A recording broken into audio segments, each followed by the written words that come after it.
So you've wanted to get into home bartending for years, and you still haven't made your first cocktail yet. If you're anything like how I was in the 2010s, then that statement describes you exactly. My name's Ron Virpin. I'm a full-time medical doctor. I've been a home bartender for over 5 years now, and I teach other busy professionals how to make cocktails at home.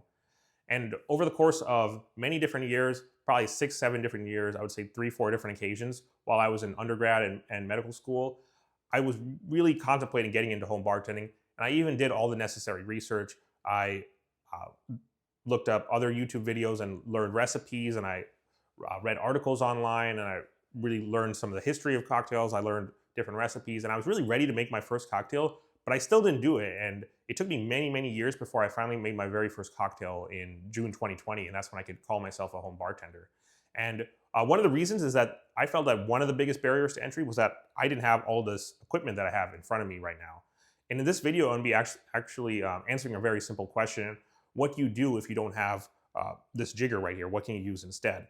So, I let that hold me back, the fact that I didn't have all of this, the shaker, the strainer, the bar spoon, the mat, the jiggers. I really let that hold me back from making my first drink, because I didn't want to go out and invest in all of this, because a couple different reasons actually. One, I didn't know if I would necessarily like home bartending, and I didn't want to invest before I knew that I actually liked it. And also, as I mentioned, I was still in college. I was in medical school. I didn't have the money to go out and buy all this and invest in it. And also, I was living in dorms. I didn't feel like I had the space to take up valuable kitchen space with all of this stuff here. So I really let that hold me back.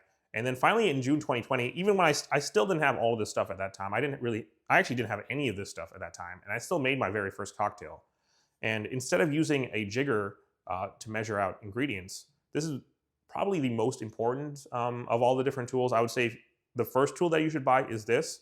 But when you make your first cocktail, if you're a beginner home bartender, I would say make your first cocktail before you even get this.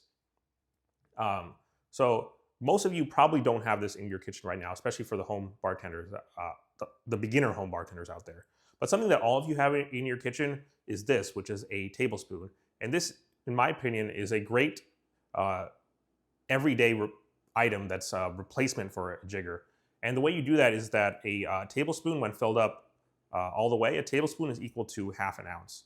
And that's pretty convenient, because most drinks with their recipes, they call for some multiple of ½ ounce. So ½ ounce, 1 ounce, 2 ounces, even 1.5 ounces of an ingredient. And for that, this is actually a pretty good substitute, because if it calls for 1 ounce, you just do one of these. If it calls for ½ an ounce, you do one of these. If it calls for 2 ounces, you do 2 of these. And if it calls for, let me go over that again. So if it calls for ½ an ounce of an ingredient, you do one of these. If it calls for 1 ounce of an ingredient, that's 2 tablespoons. And if it calls for 2 ounces of an ingredient, that's going to be 4 tablespoons. The only time it really gets tricky is when a recipe calls for either a 1/4 ounce or 3/4 of an ounce. And that is actually somewhat common, especially 3/4 of an ounce in a lot of these sour recipes and daisies and things like that, like the daiquiri, for example, which is a very common and classic cocktail. So what you do in that case is that you use 1 tablespoon completely, so that gives you ½ an ounce, and then you approximate ½ of a tablespoon to get the 1/4 ounce. And even a 1 tablespoon or ½ a tablespoon, those aren't the most accurate measurements, especially compared to a jigger.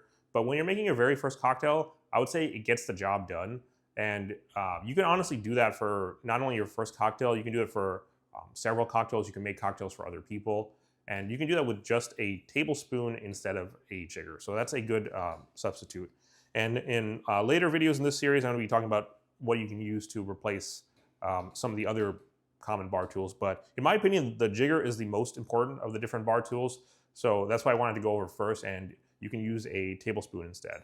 So please don't let the lack of the equipment hold you back from making your first cocktail.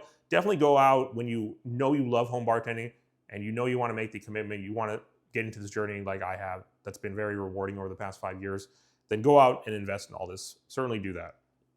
But when you're getting started and you're making your very first cocktail, or your very first few cocktails, then just use a tablespoon in place of a jigger. It'll get the job done. So if you found this video helpful, please subscribe to the channel below. This channel is all about making tutorial videos, not only on how to make specific cocktails, but also on different tips and tricks, specifically guided towards home bartenders. Thank you. Cheers.